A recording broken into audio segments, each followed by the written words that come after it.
This tutorial is brought to you by PE Prep Engine. Free study guides and practice questions at peprepengine.com. Week 5, Lesson 4, Heat Exchangers, Part 1, the LMTD method for shell and tube. The rate equation is Q equals UAF times the log mean temperature difference.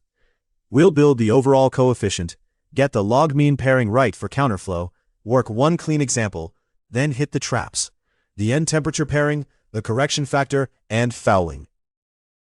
Concept 1, the rate equation.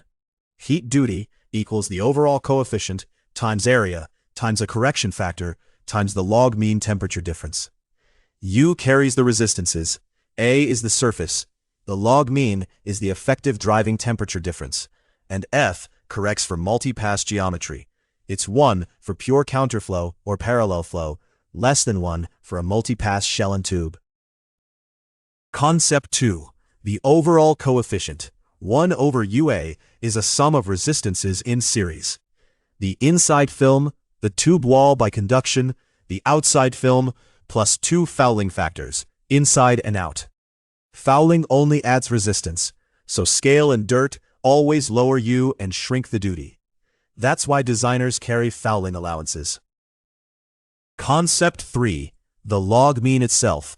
Take the temperature difference at each end of the exchanger, then combine them as a log mean, not a simple average. For counterflow, you pair hot out against cold in at one end, hot in against cold out at the other. Parallel flow pairs both inlets at one end and both outlets at the other. Getting that pairing right is the whole game.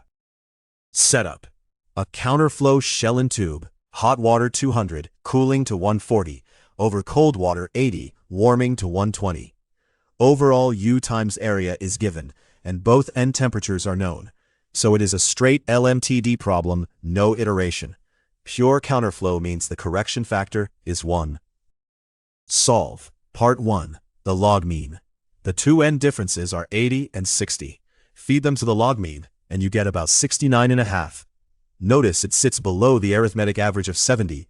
The log mean is always the smaller, and that's the number the rate equation wants. Solve. Part 2, the duty.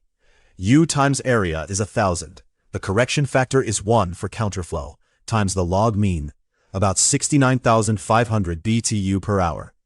That's the whole method. Build U, get the log mean, multiply. Traps. 1. Pair the end differences by flow arrangement. Swapping counterflow for parallel changes the log mean. 2.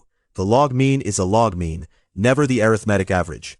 3. The correction factor is 1 only for pure counter or parallel flow. A multipass shell and tube needs F less than 1 from a chart. 4. Fouling factors add resistance and lower U. Never leave them out on a service that scales. 5. If an outlet temperature is unknown, don't iterate the log mean. Switch to the effectiveness NTU method. Next lesson. Quick recall. Rate equals UAF times the log mean. 1 over UA sums the film, wall, and fouling resistances. The log mean uses the two end temperature differences paired by flow direction, and F is 1 for pure counter or parallel flow. Build U, get the log mean, multiply. Next up, Lesson 5, Heat Exchangers, Part 2, the effectiveness NTU method and plate and frame units. When an outlet temperature is unknown, the log mean forces iteration. Effectiveness NTU gets the answer directly. Everything's at peprepengine.com.